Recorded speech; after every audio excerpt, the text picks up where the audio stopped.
बात करने जा रहे हैं आरसी सीरीज सर्किट।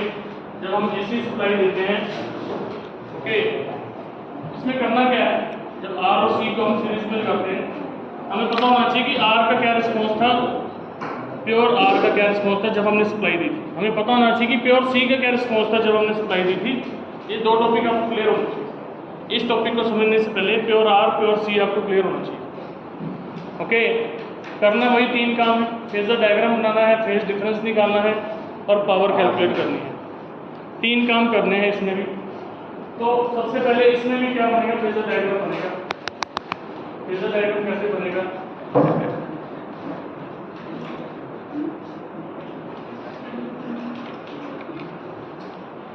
सीरीज में क्या सेम रहता है, करंट या voltage. In series what remain same, current और वोल्टेज।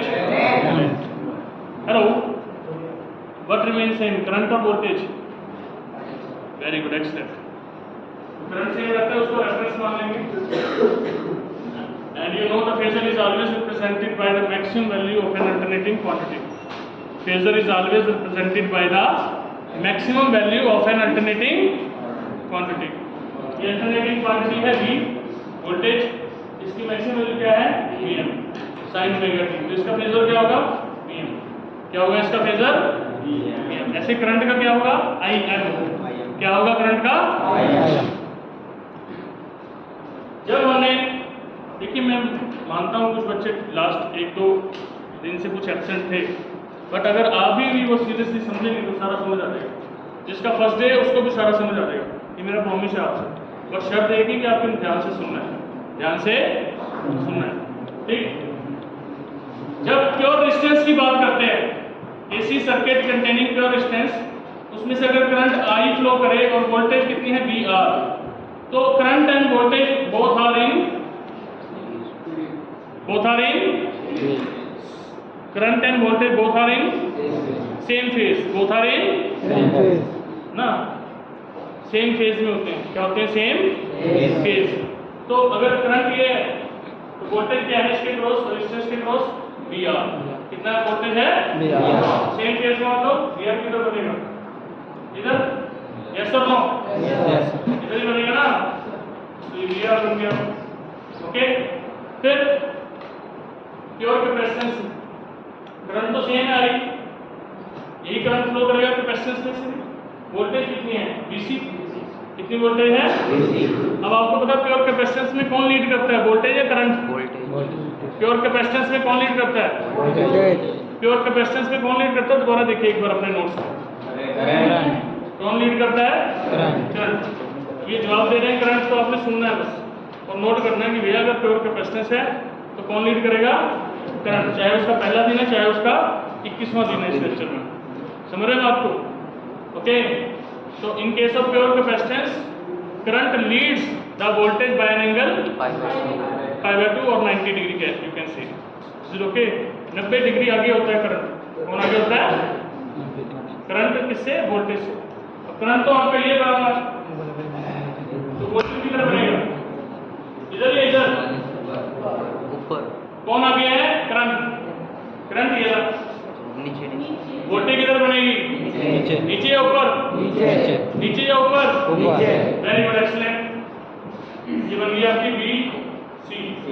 नीचे क्यों बनी, क्योंकि एंगल हमेशा एंटी क्लॉकवाइज बढ़ता है, ऐसे यहाँ 0 होता है, यहाँ 90 डिग्री होता है, यहाँ 180, यहाँ 300, 270, यहाँ 360। फर्स्ट क्वाड्रेंट ये होती है हमेशा, सेकंड ये होती है, थर्ड ये होती है, फोर्थ ये होती है। याद है ना प्लस टू में क्या था, after school to college, all positive, sine positive, tan positive, cos positive. तो इसलिए अगर करंट लीड करेगा वोल्टेज से 90 डिग्री से, तो करंट यहाँ बनेगा, वोल्टेज नीचे बनेगी। तो ओके, कौन सी वोल्टेज, कैपेसिटेंस की। प्योर रेजिस्टेंस में सेम फेज में होती है, इसलिए हमने यहाँ बना दिया, ओके। और प्योर कैपेसिटेंस में करंट लीड करता है तो वोल्टेज नीचे बनेगी। अब कितनी वोल्टेज है यहाँ पे, एक और दो, एक और दो, हमें कितनी निकालनी है, सिंगल V निकालनी है, तभी रिजल्टेंट आएगा ना। तो ये परपेंडिकुलर है, ये बेस है, तो रिजल्टेंट कैसे निकलता है, कौन सा फॉर्मूला हमने स्टडी किया हुआ है, पाइथागोरस थ्योरम। कौन सा थ्योरम ना, तो आप इसके पैरेलल में एक लाइन ड्रा कर दीजिए, BC। ओके, ये BC बन गया आपका, ये स्ट्रेट लाइन क्या बन गई BC। तो ये आपका परपेंडिकुलर, ये बेस, ये रिजल्टेंट बन गया और इस रिजल्टेंट को मैंने रिप्रेजेंट कर दिया BC, इसे रिप्रेजेंट कर दिया। अब करंट ये है, वोल्टेज ये, कौन आगे है, करंट या वोल्टेज? कौन आगे है? करंट। कौन आगे है? ये वोल्टेज है ना, रिजल्टेंट, करंट ये रहा। Who is leading? Current is leading by an angle phi, by an angle, by an angle. Is it okay? और V कैसे बनेगा? सबको मालूम है, हाइपोटेन्यूज क्या होता है? परपेंडिकुलर का स्क्वायर प्लस बेस का स्क्वायर। परपेंडिकुलर कितना है? BC। बेस कितना है? PR। इसको कैलकुलेट करो, I into Z मान लिया हमने। करंट कितना है V में? I into इस पूरे का इम्पीडेंस कितना मान लिया? Z। कितना मान लिया इम्पीडेंस? Z। BC का इम्पीडेंस क्या है? I into XC। करंट तो सेम है ना, I into R। I common आ गया, ब्रैकेट में आ गया XC प्लस R स्क्वायर। ऐसे ही कर गया, Z is equal to XC square plus R। Okay, R square plus XC square, R square plus ये इम्पीडेंस आ गया सर्किट का। पहले हमने फेजर डायग्राम बनाया, फिर क्या निकाला उसका सर्किट का impedance, that is the resistance, that is the. Now what is the phase difference? अगर हम बात करें फेज डिफरेंस की, अगर हम बात करें किसकी? फेज डिफरेंस की। फेज डिफरेंस कैसे आएगा? अब ये ट्रायंगल है, मान लीजिए इसको नाम दे दिया आपने A B C। In triangle ABC ये 90 डिग्री है ना? tan थीटा क्या होगा? tan phi। In triangle ABC, right angle triangle ABC। Yes, perpendicular कौन? बेस। परपेंडिकुलर कितना है? BC। बेस कितना है? PR। BC by PR। BC कितना है? I into XC। Resistance into current, resistance into current. ऐसे कर गया XC बाय R। यहाँ से फेज डिफरेंस आ जाएगा, tan उधर जाके क्या हो जाएगा? Inverse XC by R। उधर जाके tan क्या हो जाएगा? Inverse, that is tan inverse XC by R। Okay, फिर क्या निकालना है हमें? पावर। हेलो, क्या निकालना है? Power, that is voltage into current, voltage into. तो व्हाट इज वोल्टेज? उससे पहले करंट की वैल्यू लिख लीजिए। कौन लीड कर रहा है, करंट या वोल्टेज? करंट। कौन लीड कर रहा है? कैसे लिखेंगे current?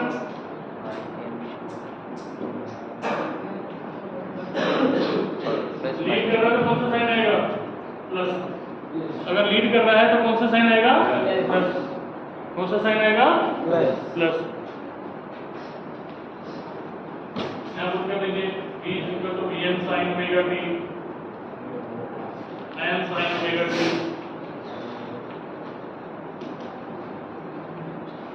Okay, clear? Power calculate करने के लिए भी हम put the formula V into I, V की वैल्यू पुट कर दी और I की। यहाँ प्लस फाई क्यों आया? करंट आगे, करंट लीड कर रहा है, करंट। आप दिमाग में रखिए, जब भी कैपेसिटेंस आएगा तो करंट लीड ही करेगा, जब भी इंडक्टर आएगा तो करंट लैग करेगा, करंट लैग करेगा। Okay, whenever there is a capacitance current always leads, whenever there is a inductor current always lags, current हमेशा पीछे रहेगा। Is okay? नाउ इसको सॉल्व कर लीजिए। Vm Im divided by 2 sin 2 से multiply किया, 2 से डिवाइड कर दिया।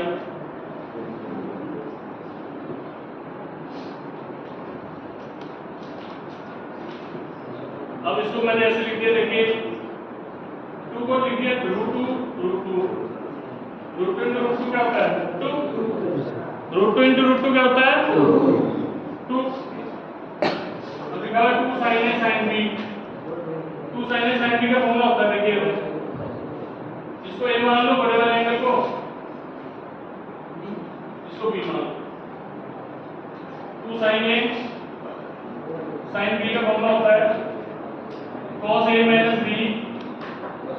minus cos A plus B. Cos A minus B minus cos. Is it okay? Clear है? Cos A minus B minus cos A plus B. इसको नहीं पता याद कर लो. Cos A minus B A कितना है? याद Omega T plus phi minus omega T minus cos A plus B. Omega T plus omega T 2 omega T plus phi.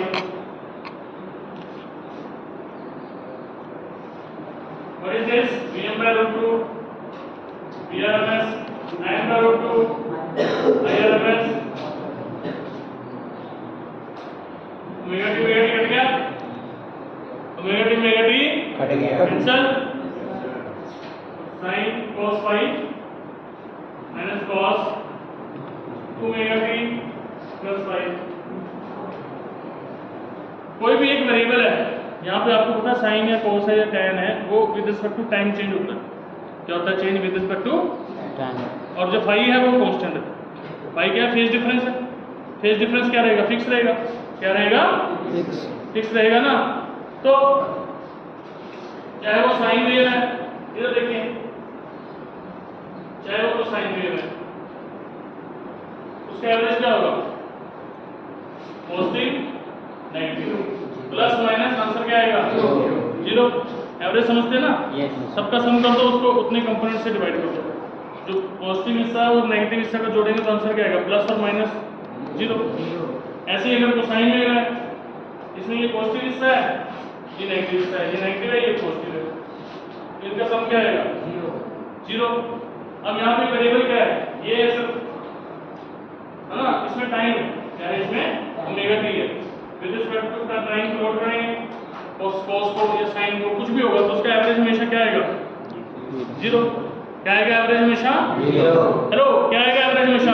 Zero. Yes.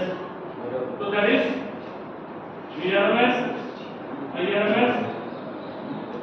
और cos phi क्या है? कांस्टेंट. कांस्टेंट का average क्या होता है? कांस्टेंट. मैं बोलता हूं आपको 2 का एवरेज निकालो. 2 का एवरेज क्या आएगा? 2. 3 का एवरेज क्या आएगा? 3. कांस्टेंट का एवरेज क्या होगा? कांस्टेंट. कांस्टेंट का एवरेज क्या होगा? कांस्टेंट. उसको प्लॉट नहीं ना किया जा सकता. Is it okay? That is cos phi आएगा और इसका एवरेज क्या हो जाएगा? जीरो. जीरो. तो cos phi minus zero cos phi. So this is the actual power consumed, average power consumed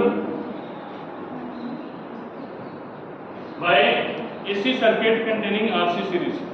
AC circuit containing RC series.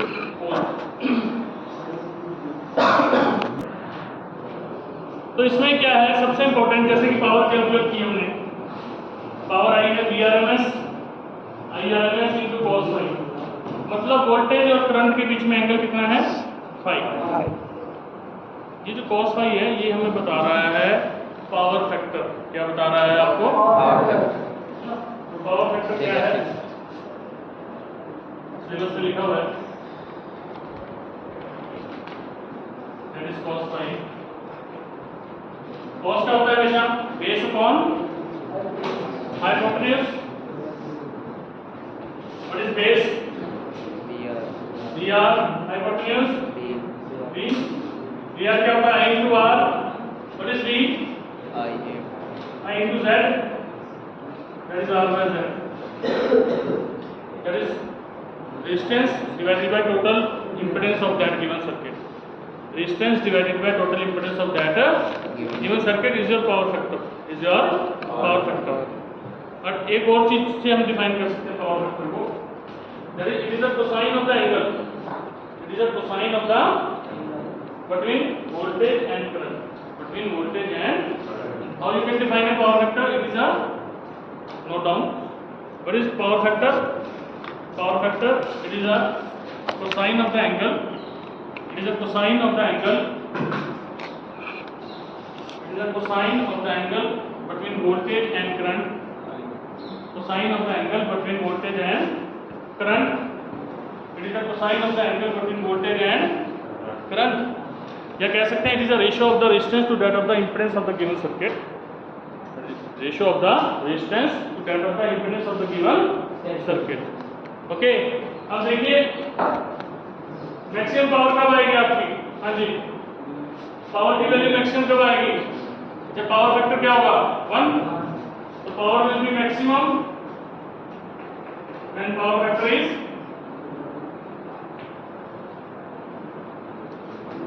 1, तो power क्या आएगी आपके पास? Maximum. Is it okay? Power minimum क्या आएगी? हाँ जी, जब पावर फैक्टर क्या आ जाएगा?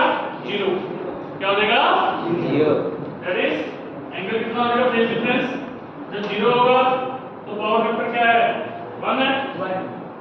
When both are in same phase, when both are in, तो पावर फैक्टर आपका मैक्सिमम है। पावर फैक्टर क्या है? मैक्सिमम है। पावर भी आपकी मैक्सिमम है। और जब दोनों वोल्टेज और करंट एक दूसरे के 90 डिग्री पे होंगे, जब 90 डिग्री में होते हैं तो प्योर इंडक्टर में क्या आता है? 0। जब 90 डिग्री पे होते हैं तो प्योर कैपेसिटेंस में कितनी पावर आती है? 0। कितनी आती है? 0। तो मिनिमम पावर क्या आएगी हमेशा? 0। Maximum VRMS into I RMS। Okay, जब पावर फैक्टर क्या होगा यहाँ पे आपका? cos I क्या होगा? 0। एंगल कितना होगा? 90 डिग्री। एंगल कितना होगा? ओके,